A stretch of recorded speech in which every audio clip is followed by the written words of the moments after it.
এই জন্য সঠিকভাবে শিক্ষা অর্জন করতে গেলে যা করা অত্যন্ত প্রয়োজনীয় তা হচ্ছে আপনার চিকিৎসকের কাছাকাছি থেকে, তার ক্লিনিকে থেকে, তার পাশাপাশি থেকে সরাসরি রুগীর সাথে ওই ডাক্তারবাবু কিভাবে একটি সদৃশ মেডিসিন নির্বাচনে পৌঁছাতে পারেন, সেই কাজটি সরাসরি প্রত্যক্ষ করার মধ্য দিয়ে শিক্ষা অর্জন করাই হচ্ছে সব থেকে শ্রেষ্ঠ উপায়।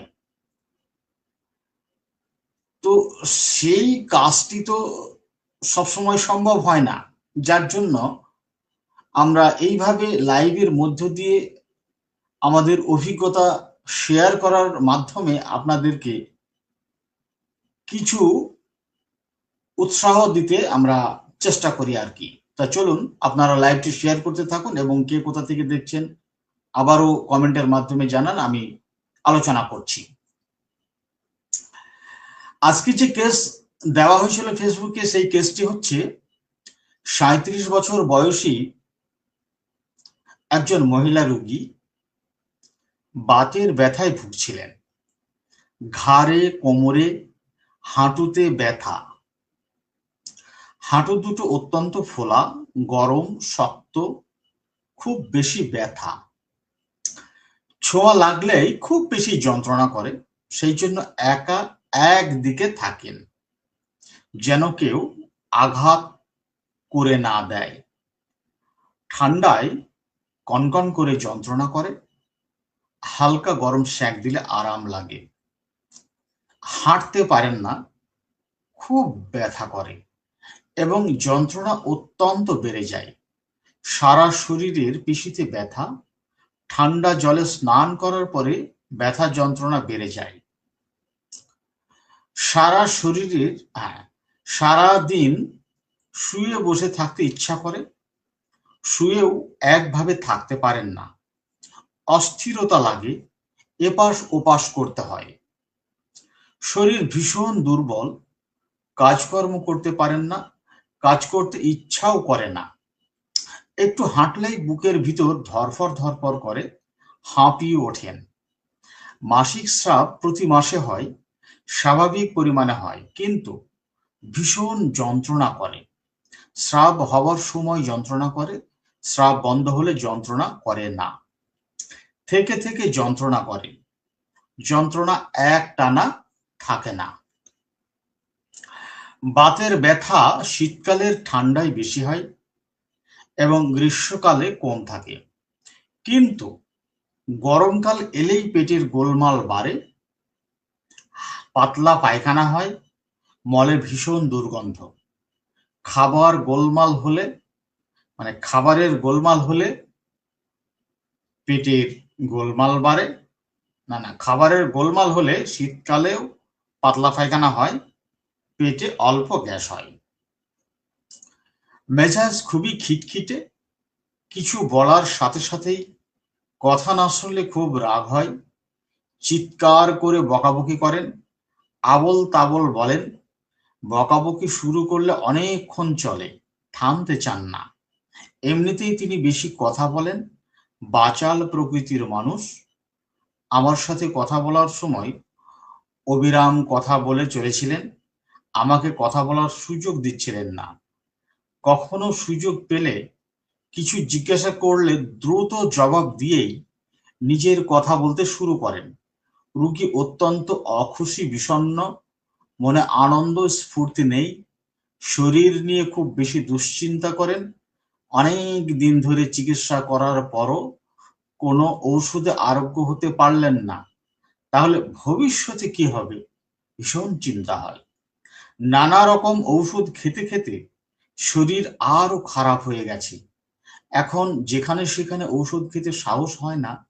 কয়েকজনের কাছে আমার নাম শুনে মনে ধরেছে, তাই আমার কাছে চিকিৎসা নিতে এসেছিলেন। তুলনামূলকভাবে রুগী গরমে ভালো থাকেন এবং শীতকাল কষ্টদায়ক হয়। এই ছিল রুগীর টোটাল কেস। তো এই কেসের ওষুধ এক একজন এক এক রকম বলেছেন, তো সঠিক ঔষধে কেউ পৌঁছাতে পারেননি। আমি কিভাবে কেসটিকে দেখলাম দেখুন, প্রথমত হচ্ছে কি, তার যে শারীরিক ব্যথা, সেই ব্যথার মডালিটি কি রয়েছে, সেই ব্যথার মডালিটি এক্সট্রিমিটিস পেইন মডালিটির ভিত্তিতে আমরা যদি লক্ষণগুলোকে বাছাই করি, তাহলে কি হচ্ছে, আপনাকে প্রথমে যেতে হবে এক্সট্রিমিটিতে, রেপার্টারি অধ্যায়ের এক্সট্রিমিটিতে যেতে হবে। সেইখানে গিয়ে আসতে হবে আপনার রোগীর সমস্যা কি না পেইন।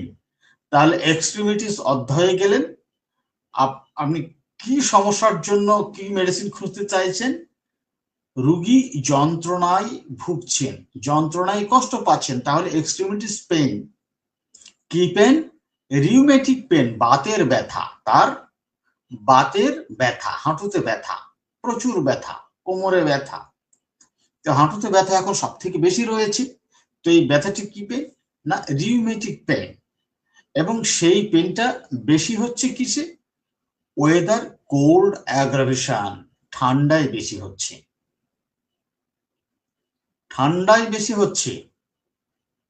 এখানে যে রুব্রিক রয়েছে সেই রুব্রিকটা কি ওয়েদার কোল্ড অ্যাগ্রাভেশন, পরের রুব্রিকটা কি extremities pain rheumatic accompanied by restlessness, সেই সঙ্গে কি হচ্ছে না অস্থিরতা রয়েছে, ব্যথা যন্ত্রণার জন্য তিনি হাঁটতে পারছেন না, চুপচাপ শুয়ে বসে থাকতে হচ্ছে, কিন্তু শুয়েও স্থিরভাবে থাকতে পারছেন না, এপাশ ওপাশ করতে হচ্ছে, এপাশ ওপাশ করতে হচ্ছে, এক কাতে নিঝুম ভাবে শান্তভাবে থাকতে পারছেন না।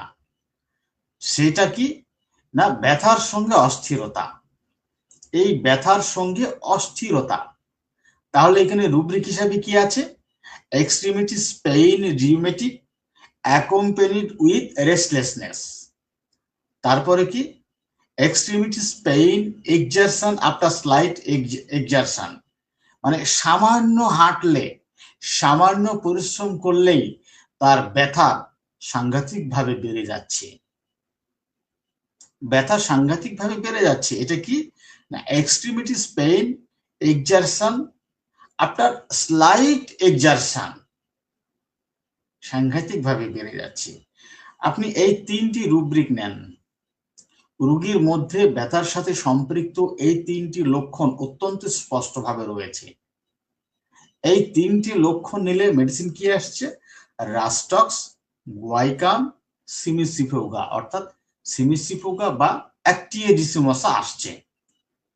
এখন এই আপনি আর ধরুন আর কোনো লক্ষণ আপনি বাছাই করতে পারলেন না, এখন এই তিনটি মডালিটির ভিত্তিতে এবং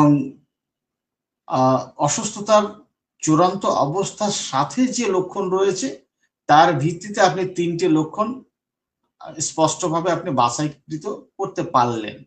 মেডিসিন এলো তিনটে, এখন কোন মেডিসিন দেবেন,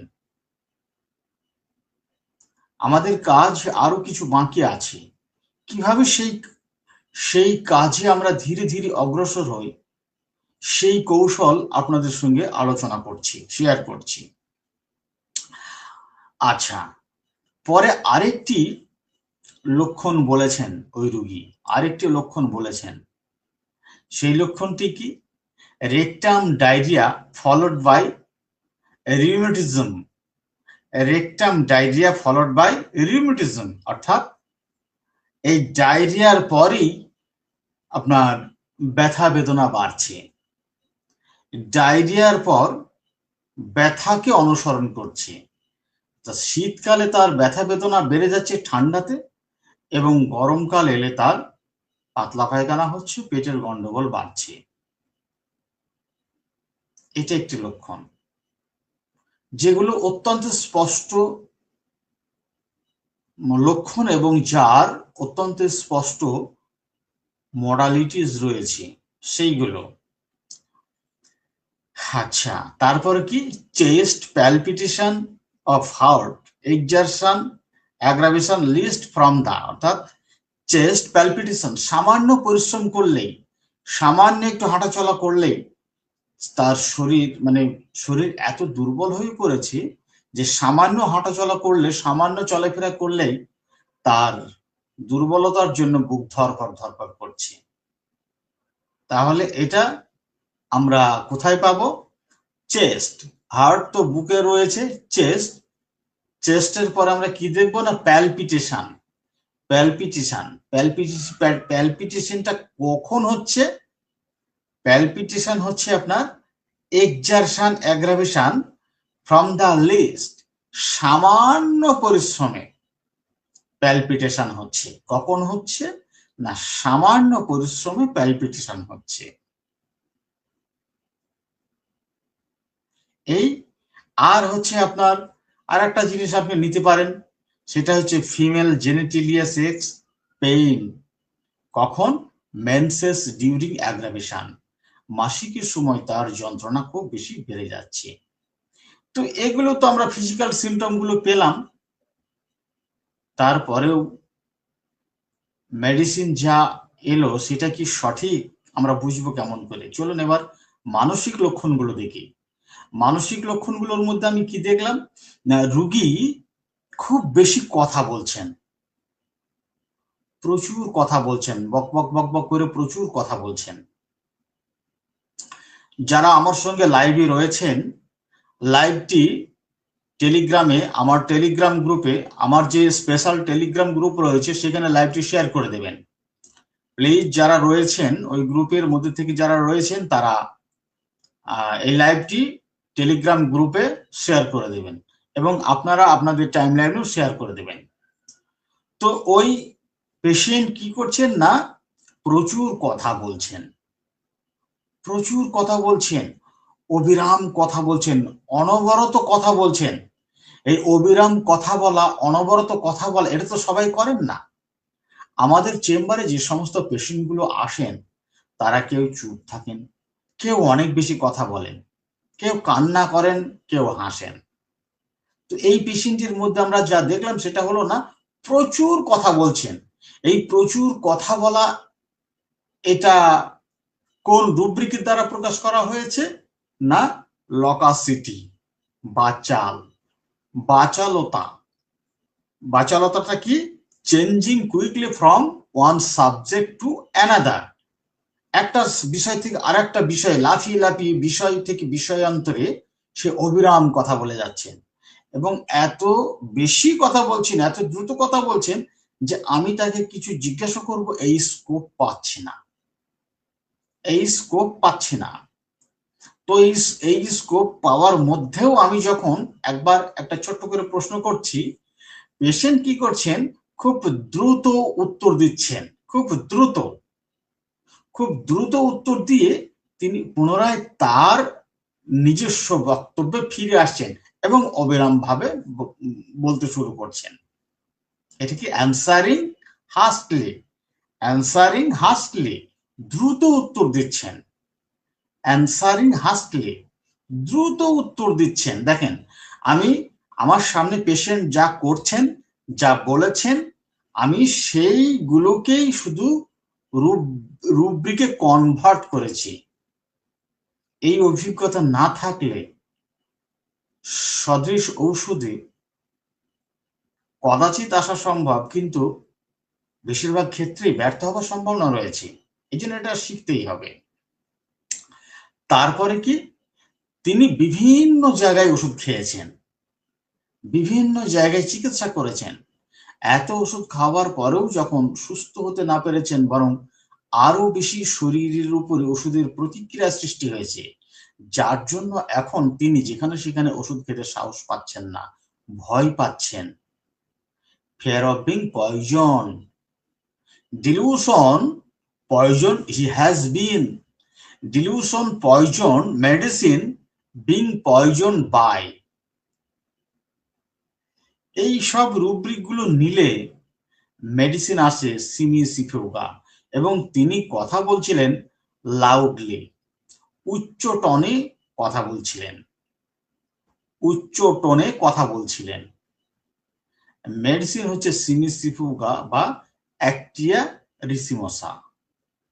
আরো কিছু লক্ষণ নেওয়া যায়, সেটা হচ্ছে গ্রিপ, সিগিং উইথ, এরা আপনার ওই ইগনিশিয়ার মতো খুব টানা নিঃশ্বাস ফেলে, যেহেতু প্রচুর দুশ্চিন্তা করে। তো সিমিসিফুগা রোগী প্রচুর দুশ্চিন্তা করে এবং দুশ্চিন্তার মধ্যেই নিমজ্জিত থাকেন, যার জন্য তারা প্রায়ই মাঝে মাঝে সিগিং করেন, আপনার দীর্ঘশ্বাস ফেলেন। আর কি dilution cloud, black cloud enveloped her, a heavy delusion clouds, black clouds enveloped her, a heavy, অনেক ঘন কালো মেঘ তাকে মুড়ে ফেলেছেন, কভার করে ফেলেছেন, আবৃত তার উপর ছেয়ে গেছে। এর অর্থ হচ্ছে কালো ঘন মেঘ তাকে আবৃত করে রেখেছে, তাকে ছেয়ে রেখেছে, মানে খুব দুঃসময়, খুব খারাপ সময়। মানসিক অবস্থাকে স্পষ্ট করে উপলব্ধি এবং তা বোঝার জন্য এই বাক্য দ্বারা প্রকাশ করা হয়েছে লক্ষণটিকে। Delusion dark objects and figure sees dark, অর্থাৎ delusion dark sees dark objects and figures, সে কালো বস্তু দেখেন, কালো আকার এবং কালো বস্তু দেখেন। এটা হচ্ছে ওই অত্যন্ত যে দুশ্চিন্তা, টেনশন, সেই টেনশনের মধ্যে ভীষণভাবে নেগেটিভ ভাবনা চিন্তা থাকে, খারাপ অমঙ্গল কোনো কিছু, খারাপ কিছু থাকে এবং দুঃখে বিষণ্ণে ডুবে থাকে। এইটাকে প্রকাশ করার জন্যই এই রুব্রিকগুলোর মধ্য দিয়ে প্রকাশ করা হয়েছে। আর হচ্ছে কি, উনি গরম কাতর নয়, বরং শীত কাতর, যেটা হলো general cold air aggravation. General cold air aggravation অর্থাৎ শীত কাতর, গরমে তুলনামূলক ভালো থাকেন। পেশেন্টকে দেওয়া হয়েছিল সিমিসিফুগা। কেউ কেউ বলেছেন, আমার এই কেসের এগেনস্টে কেউ কেউ বলেছেন যে ল্যাকেসিস। এবার আপনি ভাবুন, ল্যাকেসিস হচ্ছে অত্যন্ত গরম কাতর পেশেন্ট, সিমিসিফুগা হচ্ছে অত্যন্ত শীত কাতর পেশেন্ট। সিমিসিফুগা প্রচুর কথা বলেন, বাচাল। ল্যাকেসিসু প্রচুর কথা বলে, বাচাল। ল্যাকেসিসের ব্যথা বেদনায় শীতল প্রয়োগে উপশম, সিমিসিফুগা গরম প্রয়োগে উপশম।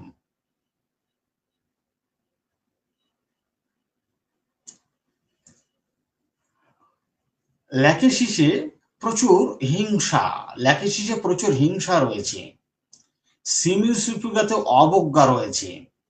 ল্যাকেসিসে প্রচুর হিংসা রয়েছে, অন্যান্য ব্যক্তিদের প্রতি তার হিংসা রয়েছে এবং ল্যাকেসিস সবসময় প্রতিযোগিতা করে চলে, অর্থাৎ সামনের ব্যক্তিদের থেকে নিজেকে আগিয়ে রাখতে চায়, সবকিছু নিজের দখলে রাখতে চায়।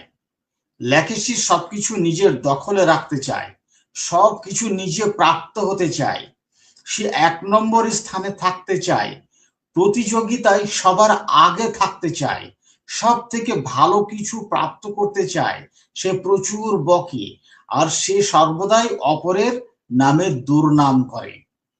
ল্যাকেসিস সর্বদাই অপরের নামে গীবত করে, দুর্নাম করে, বদনাম করে। যেহেতু সে প্রচন্ড হিংসুটে, সে কারোর ভালো সহ্য করতে পারে না, কারোর ভালো পছন্দ করে না, যার জন্য এরা যখনই সামনে কোনো ব্যক্তির সঙ্গে কথা বলবে, তখনই ঘুরে ফিরে অন্যের বিরুদ্ধে নিন্দা করবে, অন্যের বিরুদ্ধে অভিযোগ করবে, কমপ্লেন করবে, অন্যের বিরুদ্ধে বাজে বাজে কথা বলবে। সিমিসিফুগা এগুলো করে না। সিমিসিফুগা যেটা করে তা হচ্ছে, সিমিসিফুগা ব্যক্তি নিজেকে শ্রেষ্ঠ মনে করে, অনেক বেশি শক্তিশালী, বাহাদুরি, ক্ষমতাশালী এটা মনে করে, যার জন্য সে সামনের ব্যক্তিকে তোয়াক্কা করে না, সামনের ব্যক্তিকে গ্রাহ্য করে না। এগুলো হচ্ছে তার স্বভাব, তার নেচার। সিমি সুপুগা শীতকাতর, ল্যাকেসিস গরম কাতর। সিমি সুপুগা প্রচুর কথা বলে, ল্যাকেসিস প্রচুর কথা বলে। ল্যাকেসিস প্রচুর কথা বলার মধ্য দিয়ে, যেহেতু সে প্রচুর কথা বলে, তথাপি সে একটা মজার মানুষ, সবসময় হাসি খুশি প্রাণবন্ত এরকম থাকে। সিমি সিফুগা প্রচুর কথা বলে, বাচাল, সেই সঙ্গে সে হচ্ছে অত্যন্ত বিষণ্ণ। তো কেস্টিটিং এর সময় এই বিষয়গুলোকে খেয়াল রাখতে হবে, পর্যবেক্ষণে রাখতে হবে, তাহলে সঠিক মেডিসিনে আপনি পৌঁছতে পারবেন, যা ওই ব্যক্তির পার্সোনালিটির সদৃশ হবে এবং ধাতুগতভাবে সদৃশ হবে। সেই মেডিসিন ব্যক্তিকে পুরোপুরি আরোগ্য করতে সক্ষম হবে, নচেত টেম্পোরারি কাজ করবে অথবা কোনো ফলাফলই দেখাবে না। বোঝা গেল কিনা আপনারা কমেন্টের মাধ্যমে একটু জানান। জানান কমেন্টের মাধ্যমে আপনারা বুঝতে পারলেন কিনা। লাইভটা একটু শেয়ার করুন, লাইভটি শেয়ার করুন প্লিজ। আচ্ছা, আপনারা বুঝতে পারলেন কিনা কমেন্টের মাধ্যমে জানান।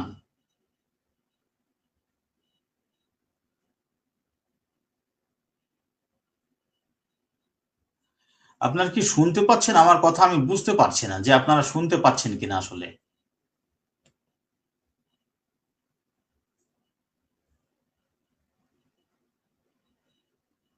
চলেন আমরা পরের কেসে যাব। আমরা পরের কেসে যাব, কিন্তু এই কেসটা আপনারা বুঝতে পারলেন কিনা তা বলুন, বা আপনাদের কোনো প্রশ্ন আছে কিনা।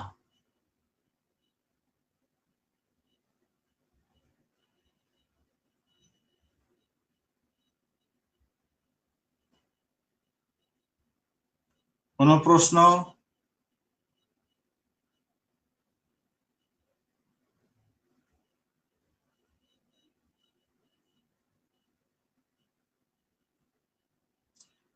বোঝা গেছে কি? কমেন্টের মাধ্যমে জানান প্লিজ, কমেন্টের মাধ্যমে জানাবেন আপনারা বুঝতে পারছেন কিনা।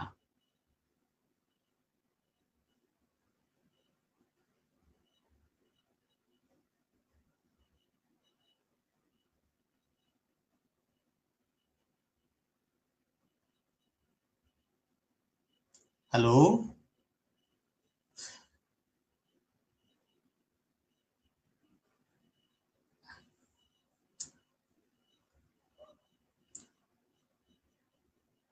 ঠিক আছে, চলুন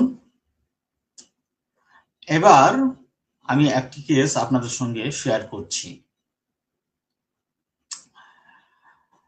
৫৯ বছর বয়সের একজন পুরুষ রোগী কোমরে, হাঁটুতে ব্যথার জন্য চিকিৎসা নিতে এসেছিলেন।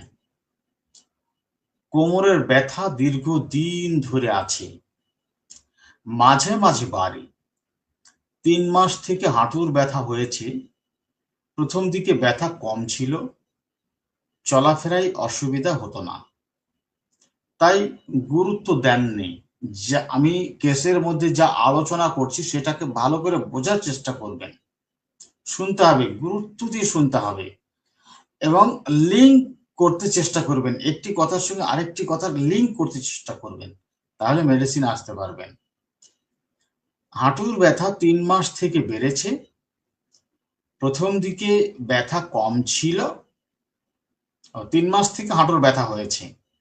প্রথম দিকে ব্যথা কম ছিল, চলাফেরায় অসুবিধা হতো না, তাই গুরুত্ব দেননি। ২০ দিন থেকে কাজের চাপ বেড়েছে, সেই থেকে হাঁটুর ব্যথা বেড়ে গেছে। কাজের চাপ থাকার জন্য ব্যথার ট্যাবলেট খেয়ে ব্যথা কমিয়ে কাজ সম্পূর্ণ করতে চেষ্টা করছিলেন এবং সেটা করেছেন। এখন ব্যথা আরো বেড়ে গেছে। কাজ করতে পারছেন না, সেই জন্য চিকিৎসা নিতে এসেছিলেন। হাঁটুর ব্যথা হাঁটলে এবং কাজ করলে বেশি হয়। হাঁটু ফুলে গেছে, বেশ ব্যথা, কাজ করলে এবং হাঁটলে বেশি হয়। শুয়ে বসে থাকলে আরাম, যন্ত্রণা করলে হালকা গরম সেঁক দিলে, চেপে ধরলে আরাম হয়। সারাদিন শুয়ে বসে থাকলে ব্যথা যন্ত্রণা হয় না, কিন্তু হাঁটলে, বালতি করে জল বইলে, চলাফেরা করলে বেড়ে যায়, পারে না, খুব কষ্ট হয়, খুঁড়ি খুঁড়ি হাঁটেন।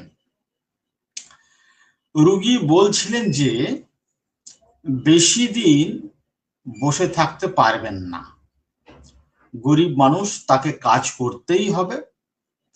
2-3 দিন বিশ্রামে থাকতে পারবেন। সে ভালো ঔষধ চাচ্ছেন যেন তাড়াতাড়ি সুস্থ হয়ে ওঠেন এবং কাজে যোগ দিতে পারেন। পায়খানা প্রস্রাব স্বাভাবিক, পিপাসা স্বাভাবিক।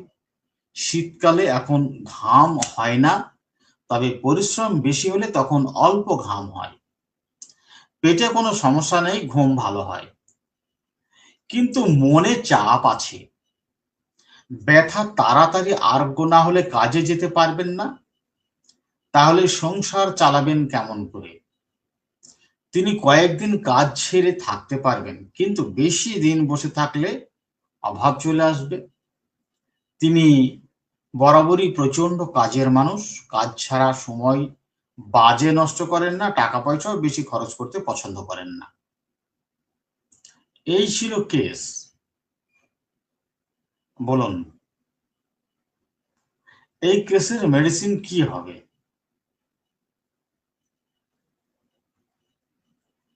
দেখি কে বলতে পারেন।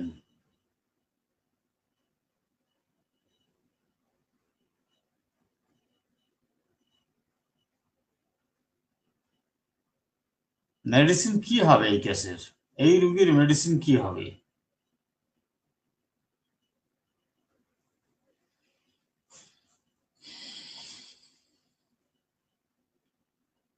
লাইভটি শেয়ার করুন একটু। যারা আমার সঙ্গে যুক্ত রয়েছেন তারা অবশ্যই লাইভটি শেয়ার করে দেবেন। আপনারা কি আমার কথা শুনতে পাচ্ছেন না? আমি কিছু বুঝতে পারছি না, শুনতে পাচ্ছেন কিনা। কোনো রিপ্লে আসছে না আপনাদের কাছ থেকে। এত নূর কায়ম বলছেন ব্রায়োনিয়া। আর কেউ? আর যারা রয়েছেন,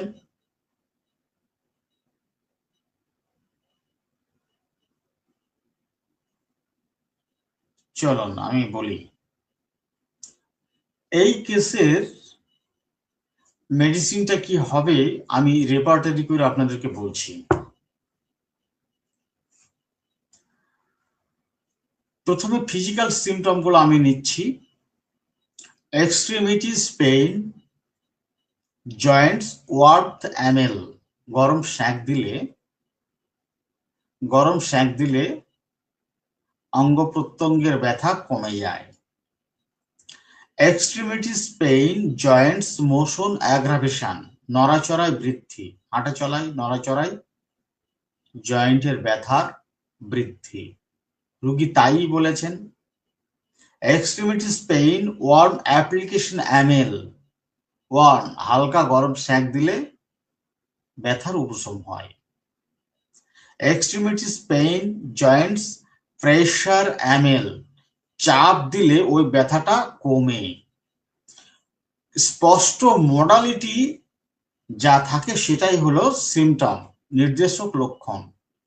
তো সেই নির্দেশক লক্ষণের ভিত্তিতে আপনাকে রেপার্টারি ব্যবহার করা শিখতে হবে।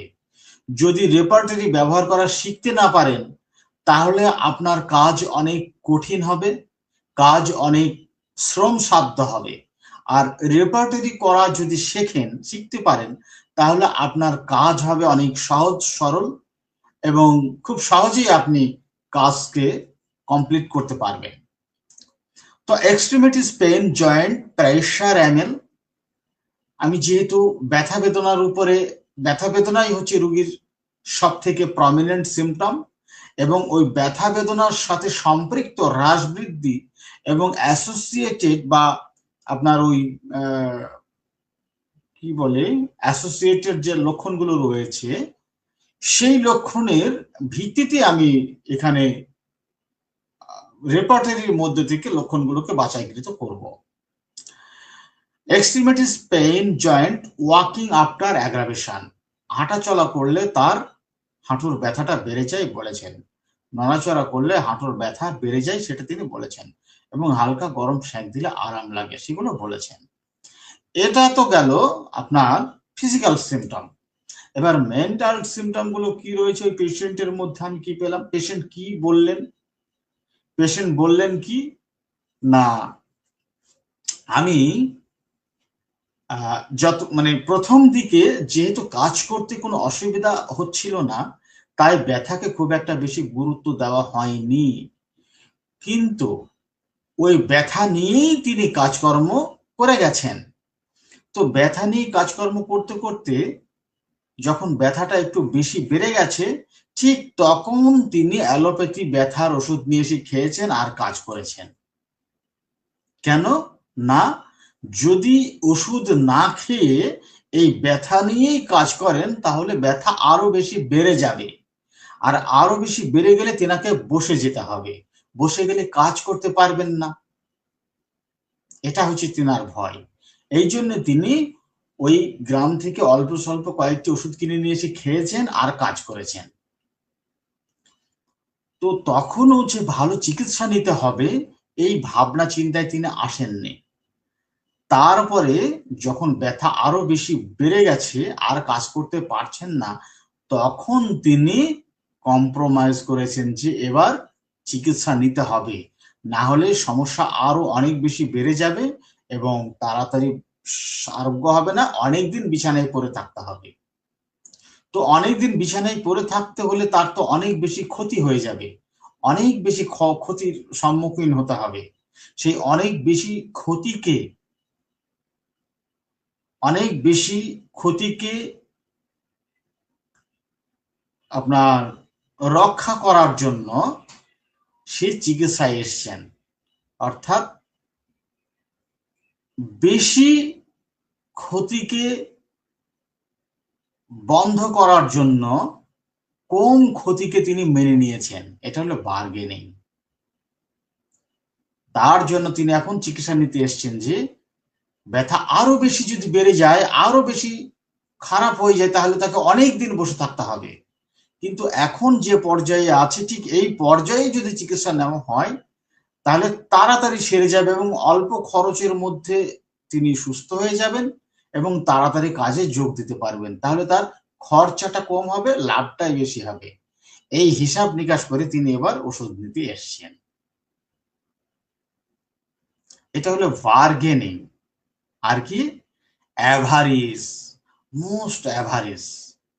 তিনি বাজে সময়ও নষ্ট করেন না, বাজে পয়সাও নষ্ট করেন না, এতটাই অ্যাভারেজ।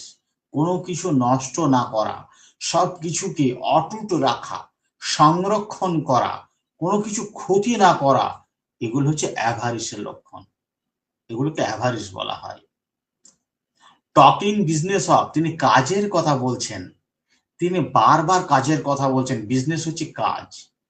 এই কাজটা কি, কাজ হচ্ছে প্রত্যেকটা মানুষের তার নিজস্ব যে কর্ম পেশা সেগুলোই হচ্ছে বিজনেস।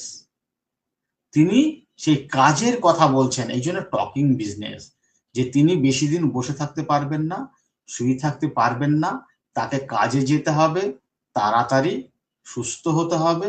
তাড়াতাড়ি সুস্থ হবার পিছনে যে উদ্দেশ্য তা হচ্ছে ক্ষতিকে বন্ধ করে, ক্ষতিকে আটকিয়ে তাকে লাভের দিকে যেতে হবে, তাই তাড়াতাড়ি সুস্থ হতে চাচ্ছেন।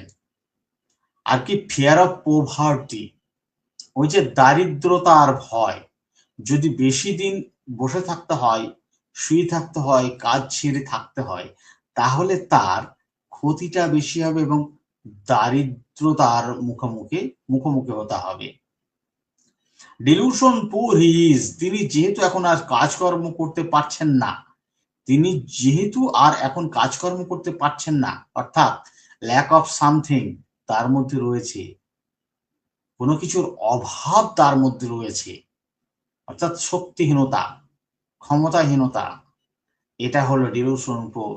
অতএব ওই পেশেন্টের শারীরিক ও মানসিক উভয় দিক থেকে লক্ষণ মিলিয়ে সদৃশ ওষুধ হলো ব্রায়োনিয়া অ্যালবাম, এবং এই ব্রায়োনিয়া অ্যালবাম হলো রোগীর বর্তমান পরিস্থিতির সাথে ধাতুগত অবস্থার সাথে একত্রিতভাবে মিলে সিমিলিমাম হয়ে গেছে।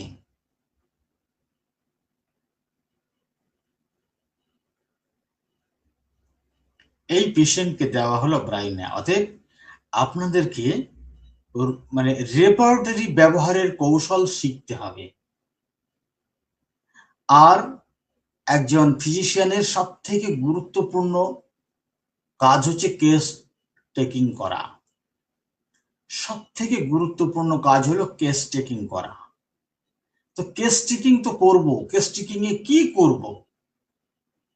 একজন রোগীর সাথে কেস টেকিং করার সময় আমাকে কি করতে হবে, সেগুলো একজন ডাক্তারবাবুর কাছে থেকে আপনাকে প্রত্যক্ষ করতে হবে, দেখতে হবে, শিখতে হবে, এবং রেপার্টরি ব্যবহার শিখতে হবে। না হলে কাজটি সহজ হবে না। এত বিশাল ঔষধ আর বিশাল মেট্রিয়ামেটিকা সব মনে রাখা, মুখস্থ করা অসম্ভব ব্যাপার। মুখস্থ করা যাবে না, আপনাকে প্রত্যক্ষ করে বিষয়টাকে জানতে হবে, শিখতে হবে। সেটা একজন চিকিৎসকের খুব কাছে থেকে যদি আপনি দেখতে পারেন, তার ক্লিনিক থেকে যদি দেখতে পারেন, সব থেকে ভালো, সব থেকে ভালো হয়।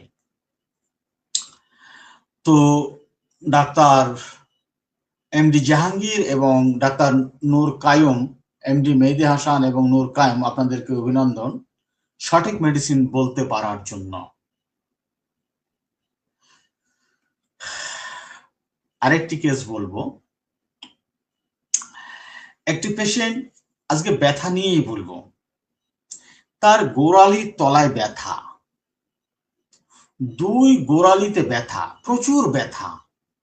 গোড়ালি সেটাও একটা জয়েন্ট, তো প্রচুর ব্যথা। সেই ব্যথা কখন বেশি হয়? সকালে বিছানা ছেড়ে ওঠার পর প্রচন্ড ব্যথা, এবং সেই ব্যথার জন্য তাড়াতাড়ি করে উঠে মেঝেয় পা দিতে পারেন না এবং হাঁটতে পারেন না। মেঝেয় পা দিয়ে দেওয়ালে হাত দিয়ে আস্তে আস্তে আস্তে আস্তে আস্তে আস্তে খানিক নড়াচড়া করা, চলাফেরা করা, এরকম করতে করতে করতে করতে আড়ষ্টতা কমে যায়। তারপর আস্তে আস্তে ব্যথা কমে আসে এবং চলাফেরা করতে পারেন। তারপর থেকে সারাদিন চলাফেরা করবেন, আর তেমন সমস্যা নেই। কিন্তু সারাদিন চলাফেরা করার পরে যখনই তিনি একটু বিশ্রাম নেবেন আর দাঁড়াবেন, তখনই টনটন টনটন টনটন টনটন করে যন্ত্রণা হতে থাকবে, ভীষণভাবে যন্ত্রণা হতে থাকে। তো চলাফেরার মধ্যে থাকলে, হাঁটা চলার মধ্যে থাকলে তিনি ভালো থাকেন। গরম সেঁক দিলে আরাম লাগে, গরম সেঁক দিলে আরাম লাগে, হাঁটলে আরাম লাগে, এবং ঠান্ডায় তার কষ্ট বেশি হয়, ব্যথা বেদনা ঠান্ডায় বেশি হয়। এই শীতকালের ঠান্ডাতেও বেশি হয়, এবং অন্যান্য সময়তেও ঠান্ডাতে তার ব্যথাটা বেশি হয়। ভীষণ ব্যথা লাগে, ঠান্ডায় অত্যন্ত সংবেদনশীল। এগুলো হচ্ছে তার ব্যথার সাথে লক্ষণ। তো এইগুলো নিয়ে তিনি তো অনেক দিন ধরে চিকিৎসা করেছেন, আমাদের কাছে তো সাধারণত প্রথমবার আসে না। প্রথমে সারানোর জন্য বড় বড় চিকিৎসকের কাছে যান, না হলে তবে আমাদের কাছে আসেন। যার নেই কোনো গতি সেই যাই হোমিওপ্যাথি, সেইভাবে তো আসেন। তিনি অনেক বেশি দুশ্চিন্তিত যে এত বড় বড় ডাক্তার দেখানো হলো, যতদিন ওষুধ খায় ততদিন ব্যথা একটু কম থাকে, তারপরে ওষুধ বন্ধ করলে যেই কে সেই। এটা নিয়ে তিনি ভীষণভাবে দুশ্চিন্তিত যে যদি এই ব্যথা এভাবে চলতে থাকে ধীরে ধীরে তো খারাপ হয়ে যাবে, ভিতরে ভিতরে খারাপ হয়ে গেল কিনা তাই বা কে জানে।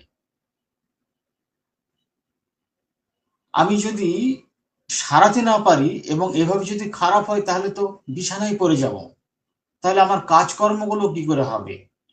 কাজকর্মগুলো কি করে করব? ভবিষ্যতে তো আমার মারাত্মক কিছু হয়ে যাবে। এবং এত ব্যথা, আর এই গোড়ালি এত বেশি ফুলে, এত বেশি ব্যথা যে ওখানে স্পর্শ করা যায় না। তো আমার আবার ভিতরে মানে মাঝে মাঝে মনে হচ্ছে যে এটা আবার ক্যান্সার হয়ে গেল না তো? এটা মারাত্মক কোনো কিছু হয়ে যাচ্ছে না তো ভিতরে ভিতরে? আমি পরীক্ষা নিরীক্ষা করে দেখেছি ইউরিক অ্যাসিড আমার নেই। ডাক্তারে বলেছেন যে হাড় বেড়েছে। কিন্তু এত ওষুধ খাচ্ছি, এ তো সেরে যাওয়া দরকার। সারছে না ডাক্তারবাবু। এটা নিয়ে ভীষণভাবে আমি দুশ্চিন্তা করি এবং ভীষণ ভয় পাচ্ছি যে শেষ পর্যন্ত কি পা কেটে ফেলে দিতে হবে না তো? ক্যান্সার হলে তো পা কেটে ফেলে দিতে হবে। এইসব আজে-বাজে নেগেটিভ চিন্তা ভাবনা ওকে অভিভূত করে রেখেছে। এতই দুশ্চিন্তিত, এতই টেনশন, প্রচন্ড ভয়। উনি মনে করেন যে এত বড় বড় ডাক্তারবাবুদের কাছে চিকিৎসা নেওয়ার পরেও যখন না সেরেছে, তখন এটা আর সারবে না। তাই শেষ প্রচেষ্টা একবার দেখছেন হোমিওপ্যাথিতে হয় কিনা। এই হচ্ছে কেস।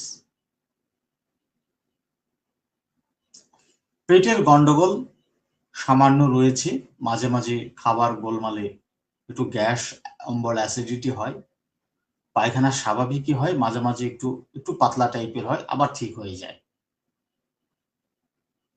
পিপাসা স্বাভাবিক, প্রস্রাবে কোনো সমস্যা নেই। রোগী নাতিশীতোষ্ণ আবহাওয়া পছন্দ করেন।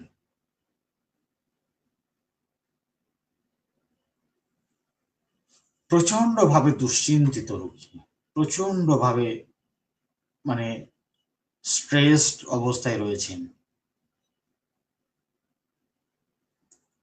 ডাক্তার এমডি মেহেদী হাসান বলছেন রাস্টাক্স। আর কেউ? আর কেউ? এই কষ্ট নিয়েই তিনি কাজকর্ম করেন। একজন মহিলা রোগী বাড়ির কাজকর্ম সব করেন। তো যেহেতু বসে থাকার পর প্রথম চলাফেরা করতে গেলে সব থেকে বেশি কষ্ট হয়, এবং চলাফেরা করতে শুরু করলে আর কোনো কষ্ট হয় না, তেমন ব্যথা কমে যায়। এই এই জন্য তিনি কাজকর্মগুলো করতে পারেন। তিনি বসতে চান না। ব্যথা বেড়ে যাবার ভয়ে বসতে চান না। যে ব্যথা মানে একটু বসলে বা শুলে তারপরে উঠতে গেলে তো প্রচুর কষ্ট। পাকা ফোঁড়ার মতো ব্যথা। প্রচুর কষ্ট হয়। সেই কষ্ট পাবার ভয়ে তিনি সবসময় নড়াচড়ার মধ্যে থাকেন, কাজের মধ্যে থাকতে পছন্দ করেন। ডাক্তার শাহনওয়াজ পারভীন বলছেন রাস্টাক্স। এমনি জাহাঙ্গীর বলছেন রাস্টক্স। Thank you. স্বতঃস্ফূর্তভাবে উত্তর দেওয়ার জন্য আপনাদের সবাইকে অনেক অনেক ধন্যবাদ।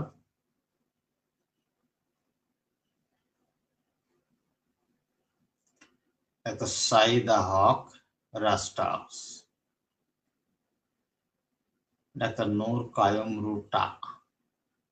সবাই একদিকে গেলেন আর ডাক্তার নূর কাইম একা অন্য দিকে চলে গেলেন, ভিন্ন পথে চলে গেলেন। ভাবনা চিন্তা আলাদা হয়ে গেল। ডাক্তার নূর কায়ুম, আপনি কি sure ruta? Doctor Ismail Hossain rhus tox. সবাই রাস্টাক্স বলছেন, তো খুব ভালো।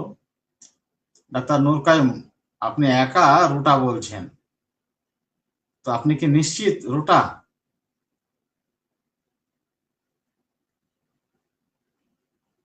কেন রোটা বলছেন আমি জানি না, তবে আপনি নিশ্চিত কেন তাই বলুন।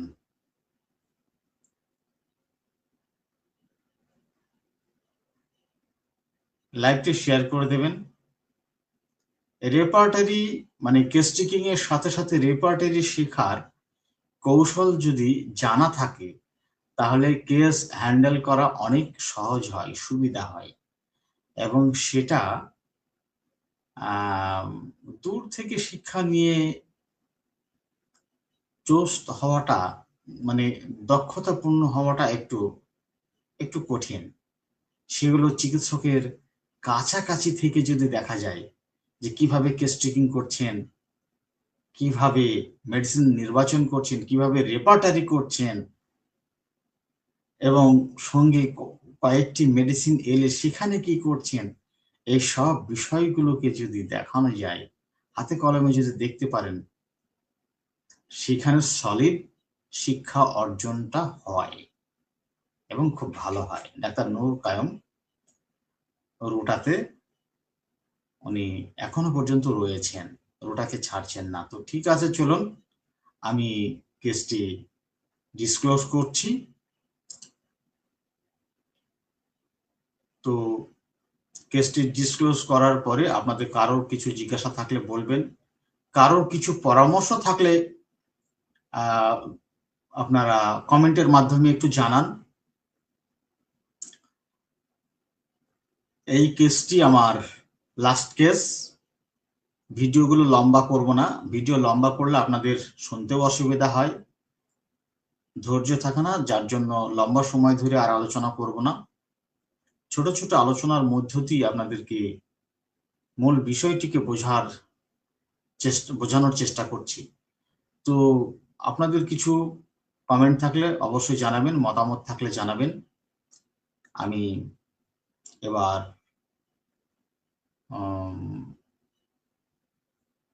রেপার্টারি করছি। যেহেতু ব্যথা বেদনার সমস্যাটা হচ্ছে, প্রধান সমস্যা হলো ব্যথা বেদনার, এখানে আমি extremities pain, rheumatic, weather cold wet aggravation, আর্দ্রতা বা ঠান্ডা, আর্দ্রতা এতে সব থেকে বেশি হচ্ছে। পেন জয়েন্ট ওয়ার্মথ অ্যানেল, গরমে উপশম। এক্সট্রিমিটিস পেন জয়েন্ট মোশন অ্যামেল, নড়াচড়ায় উপশম। এবং এক্সট্রিমিটিস পেন ওয়াকিং অ্যামেল, হাঁটাচলা করলেও আরাম। তো এই রুব্রিক কটা নিলে কে কে মেডিসিন আছে একবার একটু দেখে নেই। নিলে কে কে মেডিসিন আছে দেখি। Extremities pain, extremities pain joint motion amel, walking অ্যামেল,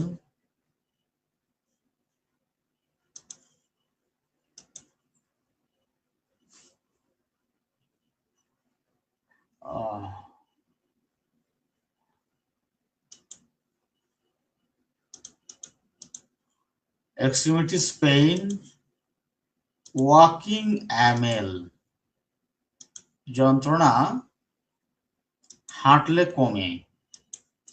এবং ওয়ার্মথ অ্যামেল, পেন জয়েন্ট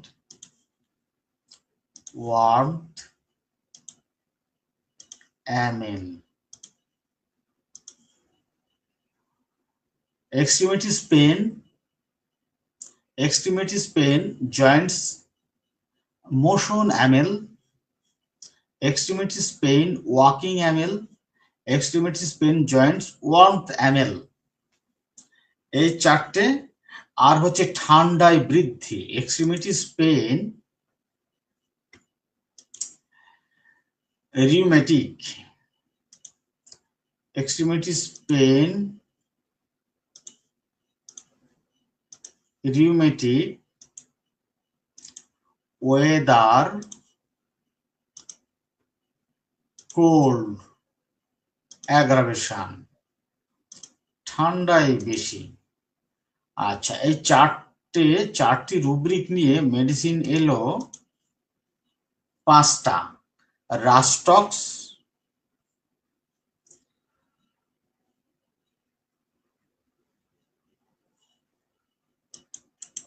না এটা নয়,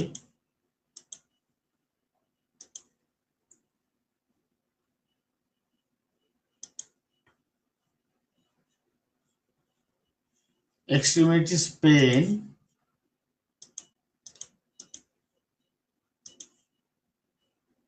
কোল্ড,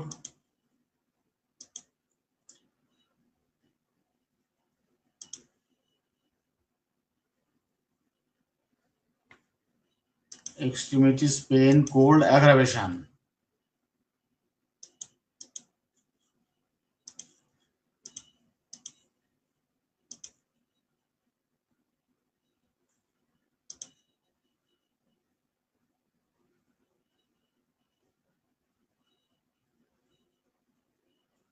কোল্ড অ্যাগ্রাভেশন মেডিসিন হচ্ছে rhus tox, argent metallicum, rhododendron, phosphorus, ruta, tuberculinum. এই কটা, rhus tox, argent metallicum, rhododendron, phosphorus, ruta, tuberculinum, এই কটা। তো এই কটার মধ্যে থেকে কোন মেডিসিনটা আসবে? এবার চলুন আমরা মেন্টাল সিমটম গুলো ধরি।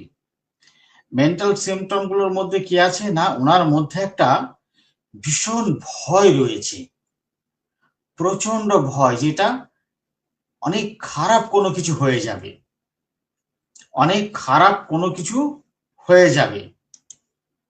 সেই খারাপ কোনো কিছুটা কি? ক্যান্সার, যার জন্য পা কেটে বাদ দিতে হতে পারে। তাহলে একটা হচ্ছে cancer, fear of cancer, fear happen something will terrible is going to, fear something will terrible is going to, medicine আসলো রুটা। আচ্ছা, এখানে যদি রুটা হয়, আর সিমটম কি আসলো? আরো সিমটম হচ্ছে যে অ্যাংজাইটি, ফিয়ার উইথ, প্রচন্ড অ্যাংজাইটি, সেই সঙ্গে কি আছে? ফিয়ার আছে। অ্যাংজাইটি, ফিয়ার উইথ, প্রচন্ড ভয়, ভয়ে অভিভূত হয়ে আছে, এত ভয়।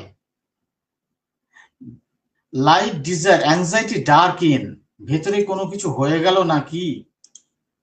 ভেতরে কি কোনো কিছু হয়ে গেল? অ্যাংজাইটি ডার্ক ইন, অন্ধকারের মধ্যে, অন্ধকারের মধ্যে আছে, অর্থাৎ আসলে তার রোগটা যে কি হয়েছে সেটা তার কাছে স্পষ্ট নয়। যদিও পরীক্ষা করেছেন, পরীক্ষা করার পরে ইউরিক অ্যাসিড নেই, হাড় বেড়েছে, তো হাড় বাড়লে এত বড় বড় চিকিৎসা হয়েছে, সেটি কি আর সারবে না? সারেনি, তাই তার মনের মধ্যে এত বেশি ভয় ঢুকে রয়েছে। লাইফ ডিজায়ার, সে জানার জন্য চেষ্টা করছে কিন্তু জানতে পারছে না যে আসলে এটা তার কি হয়েছে। Life desire. আপনার delusion hindered his, delusion hindered his, এত ব্যথা বেদনা, এই এত ব্যথা বেদনা নিয়েও সে কাজকর্মগুলো করছে, করে যাচ্ছে, ধীরে ধীরে ধীরে ধীরে হলেও কাজকর্মগুলো সে করে যাচ্ছে। অ্যাংজাইটি ডেসপায়ার উইথ, হতাশ, যেটা আর সারবে না। ডিলিউশন একটা রুব্রিক রয়েছে আমাদের, delusion, delusions disease, delusion disease, incurable disease, delusion disease, incurable disease, না ইনকিউরেবল ডিজিজ আমাদের রুটা নেই। এখন ফিয়ার অফ ক্যান্সার, এইটা যেহেতু রয়েছে, আমরা জানি যে ক্যান্সার হলে কি হয়, সেই রোগটা আর সারে না এবং প্রচুর কষ্ট পায়, সেই সঙ্গে ধীরে ধীরে ধীরে ধীরে ধীরে ধীরে জীবনের শেষের দিকে চলে যায়, অর্থাৎ সেটা আর সারবে না। এটাই ফিয়ার অফ ক্যান্সার। আর এটার জন্যই anxiety fear with despair, anxiety future about, anxiety future absorbed about future, ভবিষ্যতের ব্যাপারে সে চিন্তায় অভিভূত হয়ে আছে, চিন্তায় ডুবে আছে, এত বেশি টেনশন, এত বেশি দুশ্চিন্তা। আর রাস্টক্সে কি করে, তার সে যদি অসুস্থ হয়ে পড়ে, দেখেন এইখানে তার সন্তানদের কি হবে, তার পরিবারের লোকজনের কি হবে, এইসবই তার মাথা ব্যথা নেই। রাস্টক্সের মাথা ব্যথা হচ্ছে সে যদি বিছানায় পড়ে যায়, সে যদি আর কাজ করতে না পারে, সে যদি অক্ষম হয়ে যায়, সে যদি মারা যায়, তাহলে তার সংসার কিভাবে চলবে, তার সন্তানদের কি হবে, তার সন্তানদের জীবনটা কিভাবে চলবে, পরিবার কিভাবে চলবে, এটা নিয়ে সে অনেক বেশি দুশ্চিন্তিত এবং সেই সাথে সে থাকে অত্যন্ত অস্থির, স্থির থাকতে পারে না।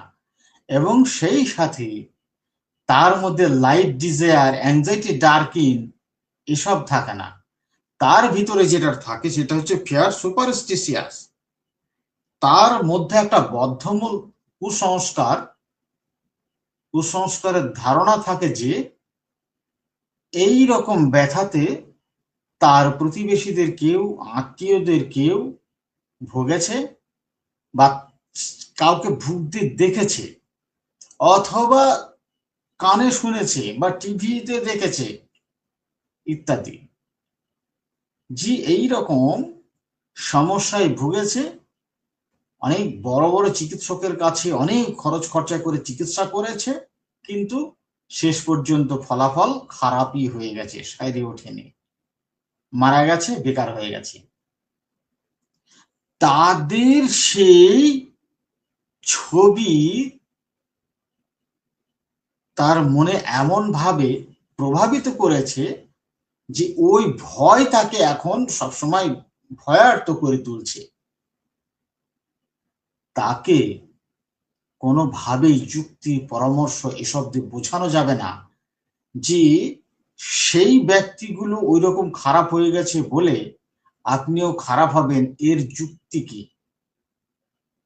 তিনি একটাই বলবেন যে না, আমার এই সমস্যাটা তাদের মতো নেই, তারা সারতে পারেনি তো আমি কি করে সারবো, আর আমি যদি সেরেই যেতাম তাহলে এত বড় বড় চিকিৎসকের কাছে চিকিৎসা করলাম, কেন কিছু হলো না।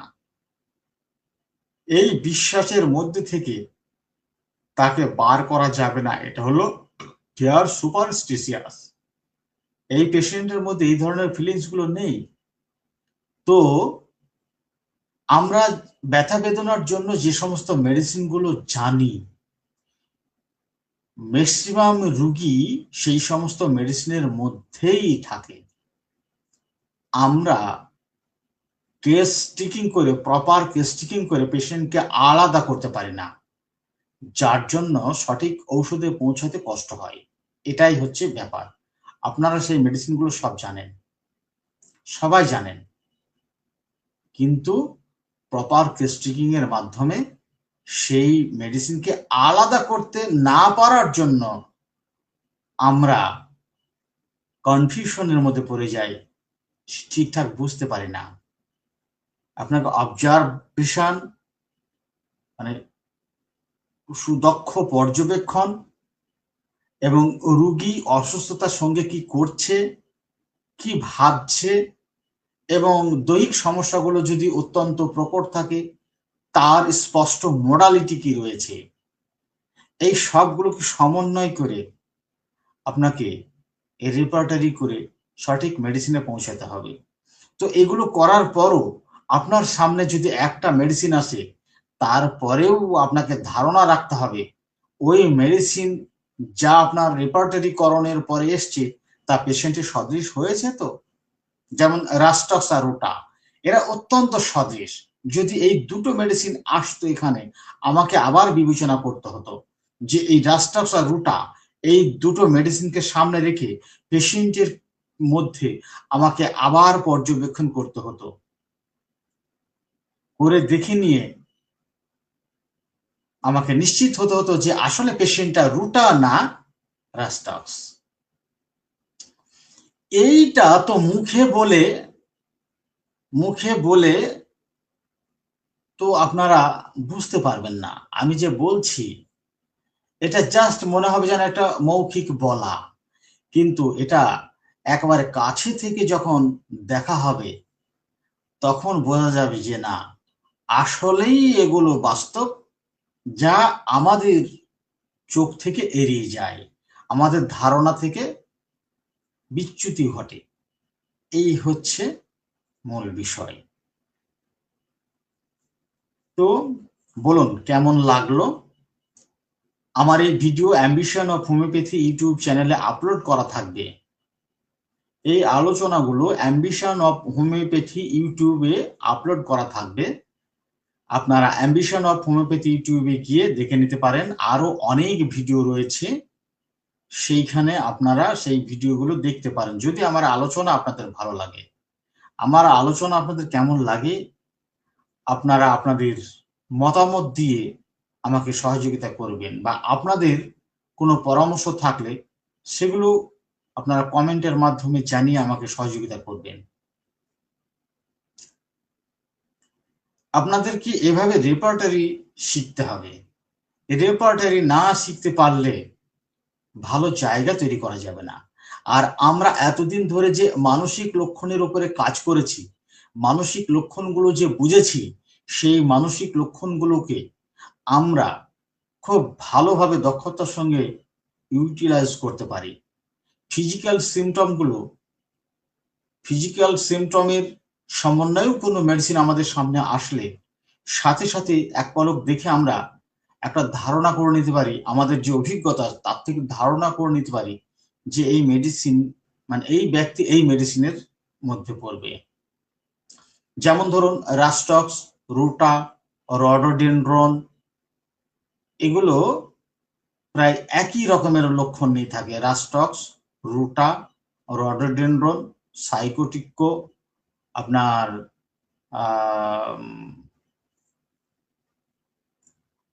অস্টিও অস্টিও আর্টারিও নাকি একটি মেডিসিন রয়েছে, অস্টিও আর্টারিও এরকম কি একটা মেডিসিন রয়েছে। সেই মেডিসিনের লক্ষণগুলো সব একই রকমের দেখতে, প্রায় কাছাকাছি। তো এইগুলো আমরা ফিজিক্যাল সিমটমের সমন্বয়ে এই মেডিসিনগুলো সামনে আসলে আমরা সাথে সাথে দেখে বলে দিতে পারবো যে এই পেশেন্টটি এই মেডিসিনের, এই পেশেন্টের সঙ্গে এই মেডিসিনের সদৃশ আছে। মানসিক লক্ষণগুলো শেখার এটাই হচ্ছে আমাদের জন্য একটা অ্যাডভান্স। তো আজকের আলোচনা কেমন লাগলো বলুন।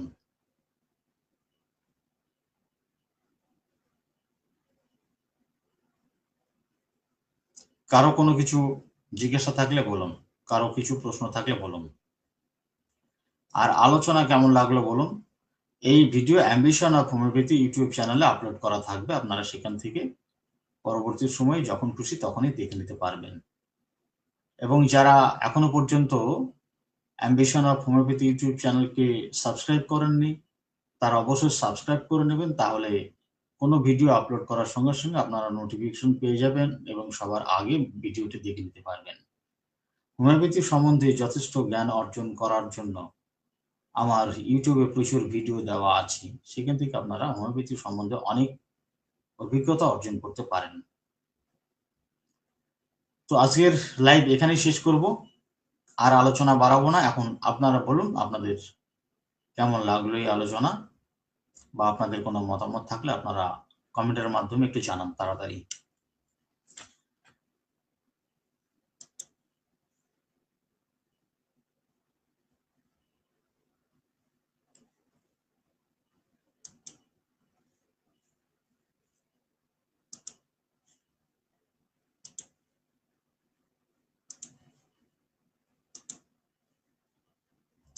হ্যালো,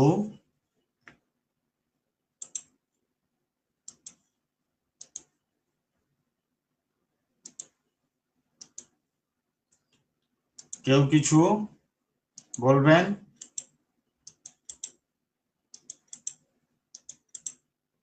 তো ঠিক আছে, আর লম্বা করছি না, আজকে এ পর্যন্তই। শুভরাত্রি, সবাই ভালো থাকবেন।